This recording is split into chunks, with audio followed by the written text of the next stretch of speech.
You frame part of the leadership journey as kind of a shift from being a bottleneck to this galvanizer-in-chief idea. So talk a little bit about what keeps leaders stuck in that bottleneck and, what is some of the things that they can do to kind of build momentum and get out of that position?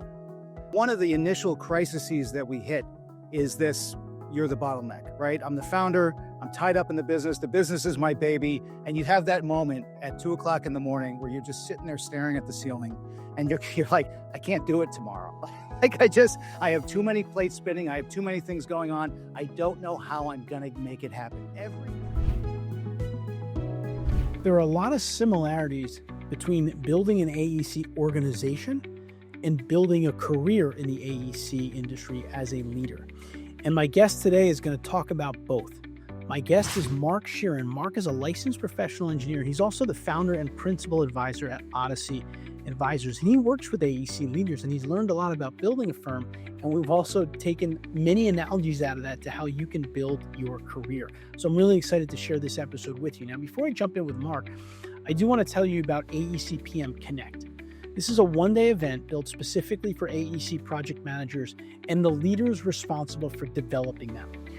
What makes this event different is that it's designed with 2 dedicated learning tracks, one for AEC project managers, focused on real practical tools to help you improve your performance, your competence, and of course your project outcomes. And secondly, we have a track for firm leaders and PM developers, right, with a focus on how you can build stronger project managers, stronger project management systems, and also talent pipelines. And there's more. During AEC PM Connect, we'll also be announcing the winners of the AEC PM Awards, recognizing professionals who lead with purpose and deliver real, measurable results. Imagine someone from your organization being named AEC PM of the Year. That kind of recognition doesn't just honor an individual, it really elevates your people, your culture, and your organization's reputation. AEC PM Connect takes place June 10th, 2026 at Forest Gate Country Club in New Jersey. You can register now at aecpmconnect.com. And if you'd like to nominate someone for the AEC PM Awards, head to aecpmawards.com to download the nominations guide before February 28th deadline.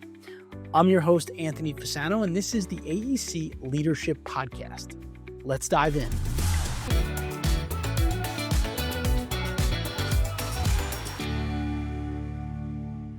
Well, Mark, welcome to the AEC Leadership Podcast.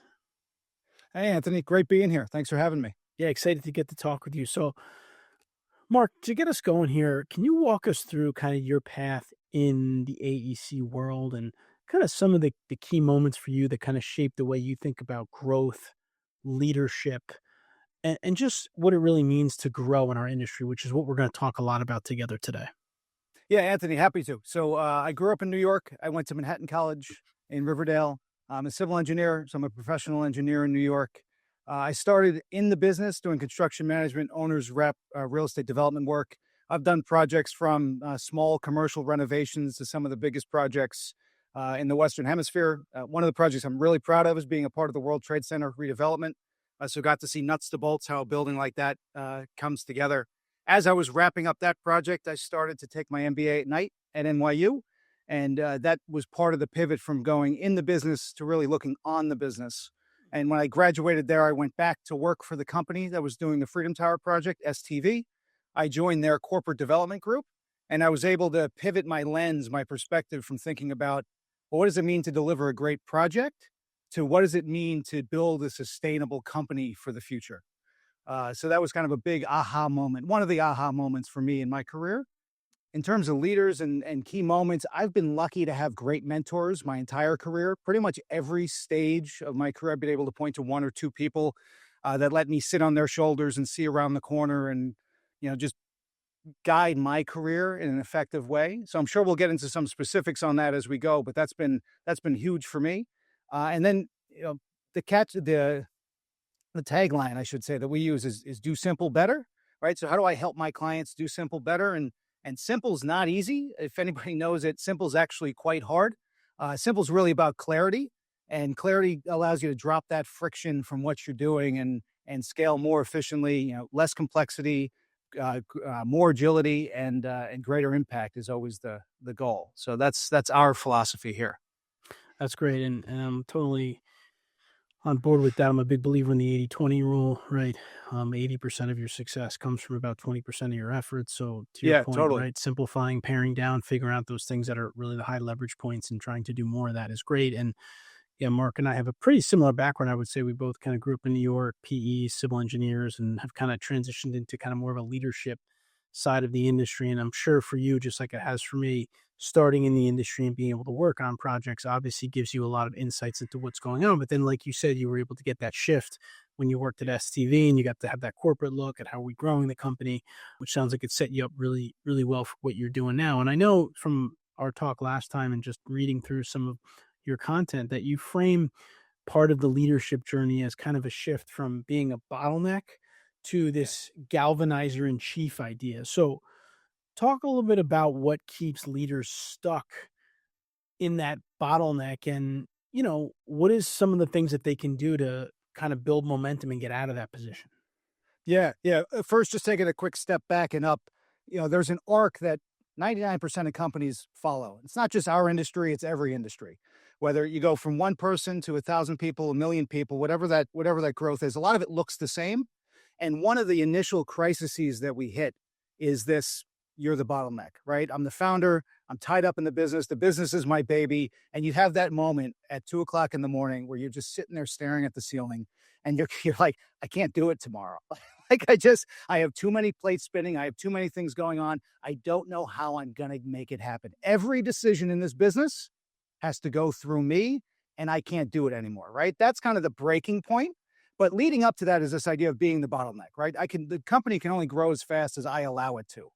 Once you break that crisis, you then you're like, oh, delegation. Delegation's great. Let's delegate things. And you start to become the delegator-in-chief. Ultimately, what you realize is that delegating doesn't give you the growth, right? Giving people the canoes and giving people the oars doesn't get you to where you want to go. You have to tell them where we're meeting and why it's important. And galvanizing the team around your vision, around your values, where you want to go and why it's important is when you become that galvanizer-in-chief, right? So that's the part of the arc that I think you're asking about here. And going back to the bottleneck, the problem with the bottleneck is when you're sitting there, because look, from the outside, I think anybody looking at somebody who's the bottleneck would be easy to look, you should just do less, right? It's an easy observation to make. So why don't people just, oh, great, let's do less?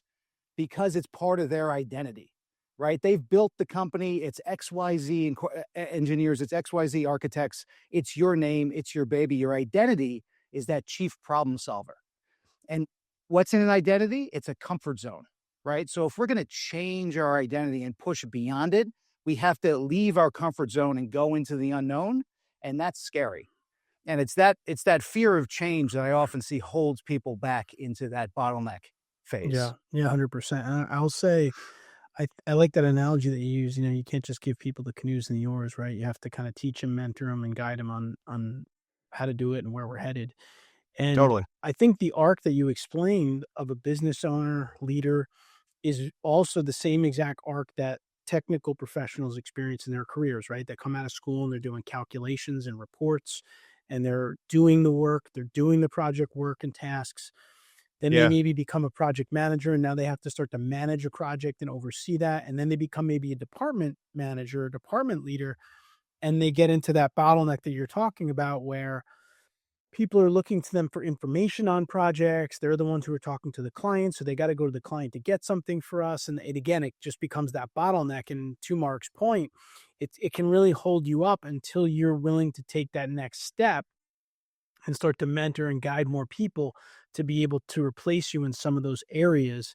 And I think that's an important thing. And I guess that would kind of lead me into the next thing I want to ask you, Mark, which is, for those leaders that are still kind of deeply embedded in their client work, what are Yeah. some tools or rhythms or things that can help them to more focus on leading the business or leading the team rather than, just trying to run it and, check all the boxes?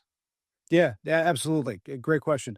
First, I think it's important to reframe that, right? Because I think a lot of the listeners, if I came on and said, you know what the solution is here, you need to do less client work.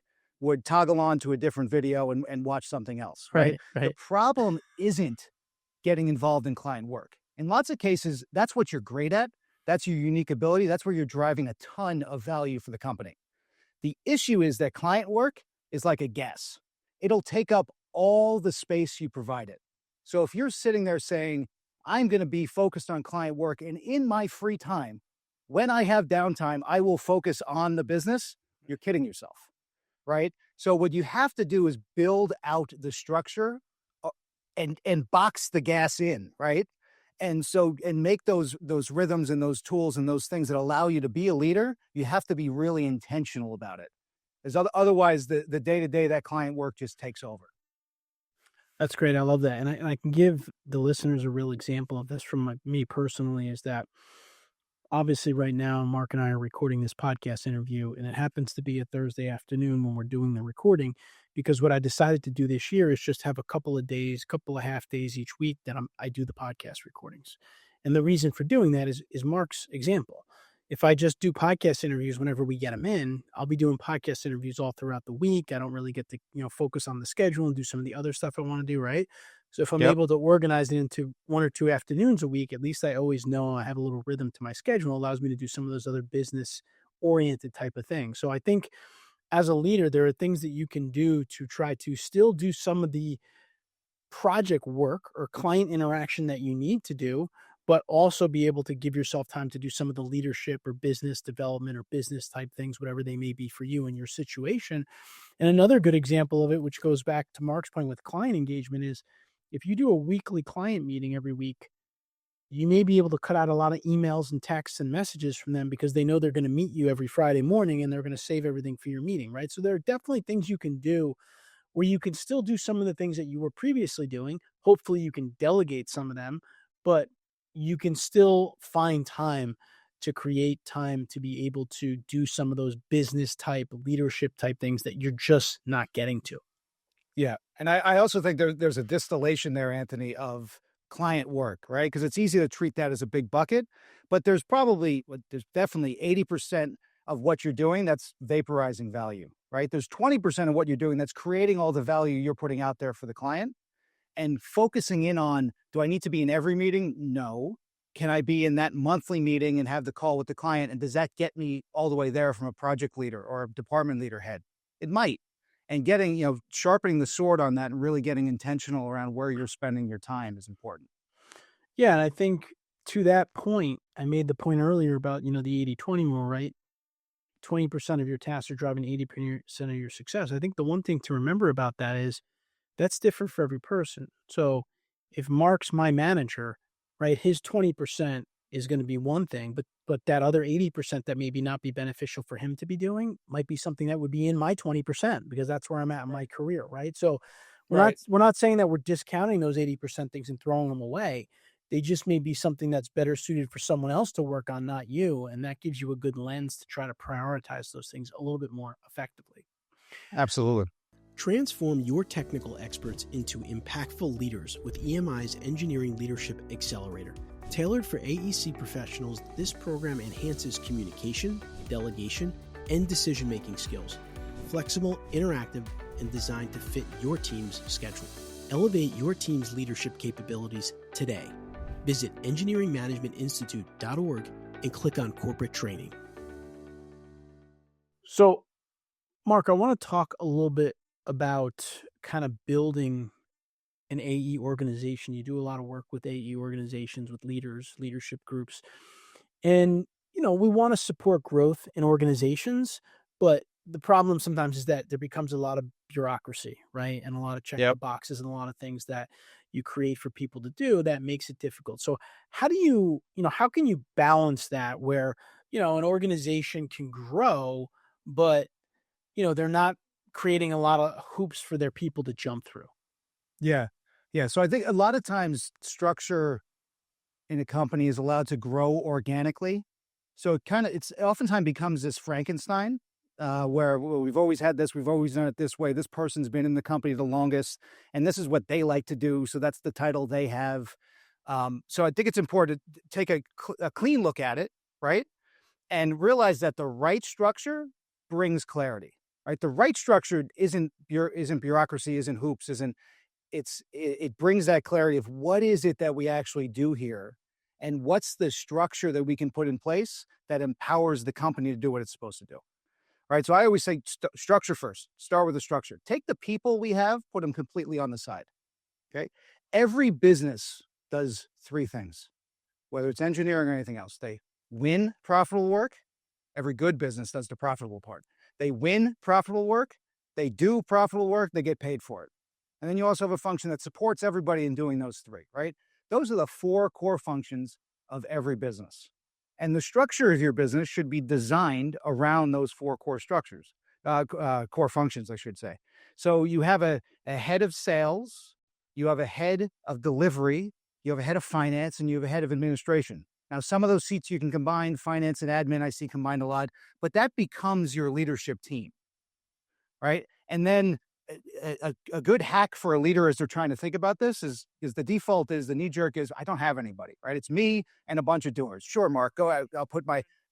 Do it. Do the structure and put your name down 50 times, right? And then take a step back at that chart, look at it, and I dare you not to question, well, of course I'm busy, right? I'm doing 15 jobs. How am I not overwhelmed, overworked, and exhausted?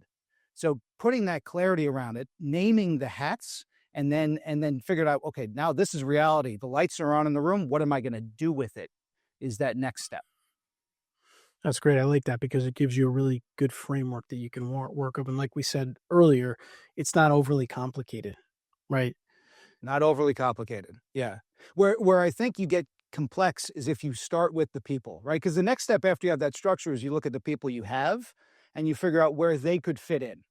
If you go the other way and you start with the people and their strengths and their interests, you get this kind of glob of structure where you feel like you have to get, well, Sally needs a spot, or Bill needs a spot, John needs a spot, and this is what they like to do. So you start having it be people-led, which feels good, and it feels like it's culturally aligned, and of course, we're people first. But in this case, for the company, you really need to set it up to empower the company to achieve its vision first. That makes a lot of sense. So, Mark, when you talk about scaling intentionally with less complexity and more agility, which is what kind of you've been talking about here, what tends to be happening inside these organizations that are getting busier rather than healthier? And, what are some signs of that happening in your organization? Yeah, so it depends. It depends on where you are in that kind of big overall arc that I mentioned. But at a high level, it's what had been working all of a sudden seems to stop working. So picture the moments heading up to the bottleneck, right? The reason you got to a bottleneck is your organization needs structure.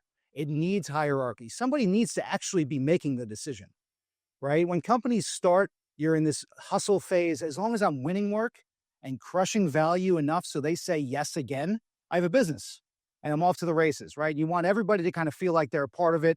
But then eventually somebody needs to sign the lease. Somebody needs to sign the paycheck. Somebody needs to decide where we're going as a company. And it tends to be the founder, the one who took that big entrepreneurial risk, and now they're put up here at the top, right? And that works. That unlocks growth at that phase. But then everything starts to go to that person and the company grows. So everything starts to become a whole lot of stuff and they become the bottleneck, right? So that's an example of something that had been working. Yep. Has stopped, and you have your founder awake at 2:00 in the morning. Right. Fast forward, we've realized we're the bottleneck. We've realized we have to give direction, galvanize around the vision, and we're growing through delegation, right? Here you go, take it. Here you go, take it. Run with it, go. What you run into there is you have 15 people that start to get more and more delegated to, and we start to say the nasty word silo. Right? We have an office in Minnesota. We have an office in Florida. We have an office in California. And other than the fact that the paycheck says the same company, they look, feel, and act completely different, right? That would be another example of what worked in the past seems to be running out of steam going forward. Those are good examples. Right? Yeah. So I like a concrete example, if you're trying to solve things by meeting and you look at your calendar and you're just I have 50 meetings here. How am I actually supposed to do the work? When you start to look at things and logic points you to, well, that doesn't make any sense. Why are we even doing this anymore? Something has probably stopped working that was working in the past, and you might have swung past neutral, and you need to start coming back as an organization. That's great. Those are really good examples. And I think that when you think about it, one of the examples that I'll give you, which relates to yours, the inconsistency one that you mentioned across different offices as you start to grow. Yeah. We get calls all the time from companies that are looking for us to develop like a custom project management or a leadership development program. And one of the first things they tell us is, we've got 13, 15, 18 offices now, and they're all managing projects differently. And it may work in the moment, but there's no consistency across our organization, right? The way the projects are delivered, what the clients are seeing, we're not really speaking the same language, if you will. And so I think that's, like you said, that's a really good sign where you may need to do something from a cultural standpoint, a leadership standpoint, to kind of get the ship all these little ships headed in the same direction, if you will. And, those are the kind of red flags that you can look for as a leader, which can be helpful for you. So let's talk about, I know that there are some different AEC consulting business models that you see often in your work. Maybe you can talk a little bit about them and how some companies might use multiple. Take us through those. Sure. If I could just piggyback on something you said before Please. answering that one. So it's also really important to understand where your feet are and what has stopped working and what crisis you're really facing, because all tools aren't created equal. Right. The siren song is you use the tool to fix the problem that you're not facing yet, right? A lot of the in vogue management theory and whatnot talks about bigger companies, right, at phases further away than you are. So you hear a lot about, well, put in process, put in structure, have checklists, which are great. I love a good checklist. Yep. But a lot of times the simple solve when you're facing the crisis of the bottleneck crisis is not the same fix that you need later on when you have 15 offices doing project management differently. Right there. Yeah. In that case, checklists and systemization work. In this case, really what you need to do is start to let go of doing things, trust people's judgment. It kind of feels like the exact opposite. Trust people's judgment and empower them to take work off of your plate. So if you try to solve the crisis with the wrong tool, you end up making it worse, to be quite honest. Which all makes sense, because at the end of the day, usually what we're working with here with a company is something that's totally dynamic, right? Because the company's growing every day, hopefully. Yep. So these things should be changing, and you should need to keep, kind of keep a heartbeat on what's going on in your organization so you can recognize some of these things and, take action. And then, like you said, what worked before maybe is not going to work anymore, and now we need to make changes. Yeah. The only thing consistent in our industry is change. Exactly. That's for sure. So going back to your question, if you don't mind, reframe it for me again. Yeah, sure. So in the AEC world, we often see some different business models that firms will use to grow. I'm just curious if you could talk about some of the different models that you see with your clients, and maybe sometimes they're blending them together. Just take us through some of that. Sure. So there's three major consulting firm models, right, which fit into our AEC industry. The first is that expert-based business model. So in our industry, I like to think of them as our highly specialized bridge engineers. They're 15 guys in some beautiful office in some warm climate that jet set around the world and do all the long span suspension bridges. Extremely, extremely specialized. They usually have a PhD, if not two. And it's just, I need XYZ in the room because they're the expert, right? So that's the expert business model. On the other end of the spectrum, you have a procedural-based business model, which I like to think about that in our industry as, in construction management, owner's rep, there's the seconded staff model, which is client just needs a human, like give me the human, and I need somebody to sit in this office and do things and follow my process. Go A, B, C, D, boom, boom, boom, boom, boom. Right, so that's the procedural-based business model. In the middle is the experience-based. Been there, done that, trusted advisor. I can figure it out with you. I'll sit at the table with you. This is where most of our industry sits, right? The currency in the business model is judgment. You're there as a trusted advisor, and you're working with your clients to solve a problem as part of the team. right? So those are the three. What I find is that clients will inadvertently slip into multiple. And that's really the danger of it, right? Because if I am an experience-based business model, right, I'm based on judgment. I can get a certain amount of delegation, right? Because I don't need you to have a triple PhD to do the work, but I need you to be a little bit less green than one day out of school to be able to do it. Whereas some procedural based work, you can literally get people right out of college and they're productive. They're productive in 6 weeks. Right. All right. So it's that slipping into these different business models, because they all have different levers, different things to focus on, different profitability metrics, different ways to price jobs. They really are three different business models. That's interesting. Yeah. And I think the one thing that I would say for those of you listening again, that maybe you're a technical leader and you're leading a team, you're leading an office for a company, there may be flexibility for you in how you run your department, right? Or your office, right? So you may be using some of your models and how you do things. I know we work with a lot of companies where they might have regions, they might have profit centers, and those leaders have the ability to almost run that profit center like a business, and they can choose like what model and how they're going to do it. So it's definitely something to think about, regardless of what size company. You might be a business owner, you might be a division leader, but some of these things can be really important. Yeah.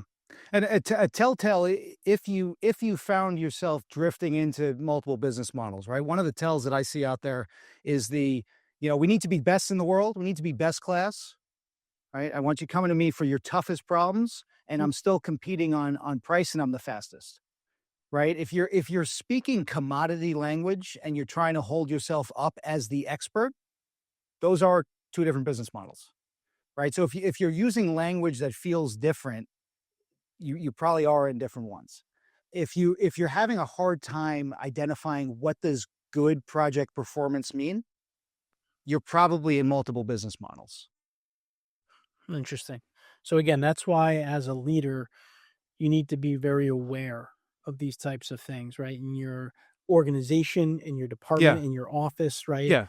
Keeping, like I said, keeping a heartbeat on things. I like to look for little red flags. Someone tells you Yep. something doesn't line up somewhere, then you can kind of jump in and think a little bit deeper on it and see Yeah. if you can make some changes. It's about being intentional, right? I always like to say I manage with the lights on in the room, not in a dark room. So turn the lights on. What business model is this project, this project, this project? Now, there's a case to only do one of the three business models, right? But it's not watertight, and you could do multiple ones, but at least name what you're doing and be intentional about it, right? When you're acting as an expert, it's a different business. When you're acting as that experience base, it's different, and procedural is different as well. And just have the lights on, label it like it is, and be intentional around how you manage them. That's great. All right, Mark, last question I have for you. You often say that leaders should never lead alone. Yeah. So talk about what that means, and what does a truly valuable table or bench look like in practice for a founder or owner or regional leader? How can they start building that? Yeah. Yeah. So first off, calling it out, most, if not all of your listeners are in rarefied air, right? There's something like 1 out of 10 Americans start their own business, and 1 out of 10 of those get over $1 million of revenue. So 1% of the population run million plus dollar a year businesses. Okay. So that puts you in a rarefied location. You're clearly good at what you do. You're driven, you're motivated, but no matter how good you are, right? Picture yourself inside a jar.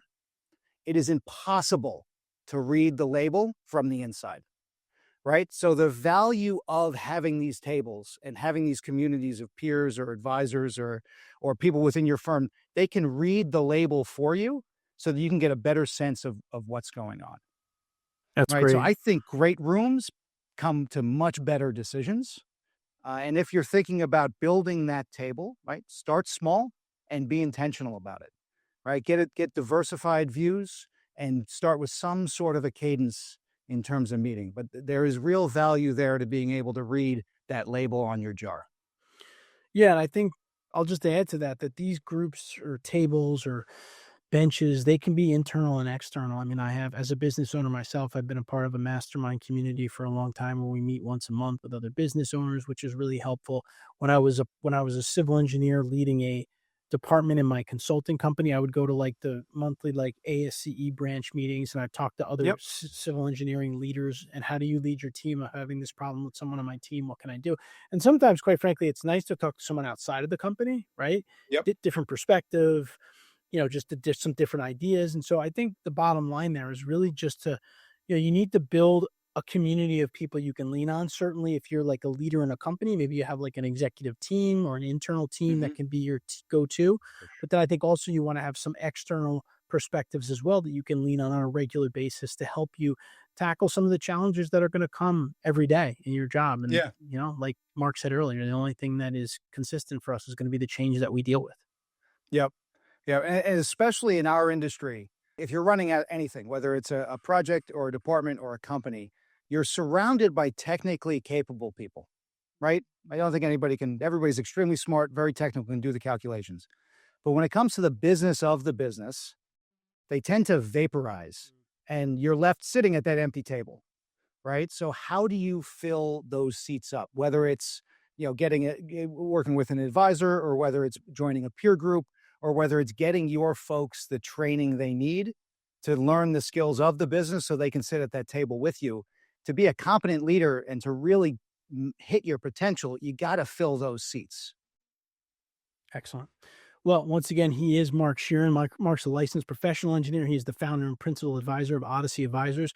Mark, I want to thank you so much for spending some time with us here today on the AEC Leadership Podcast. Awesome. Thanks, Anthony. Thanks for having me.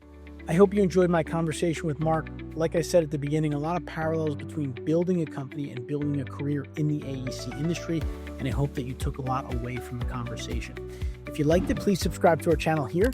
We put out videos like this on a weekly basis to help technical professionals become better project managers and better leaders. I hope to see you next week.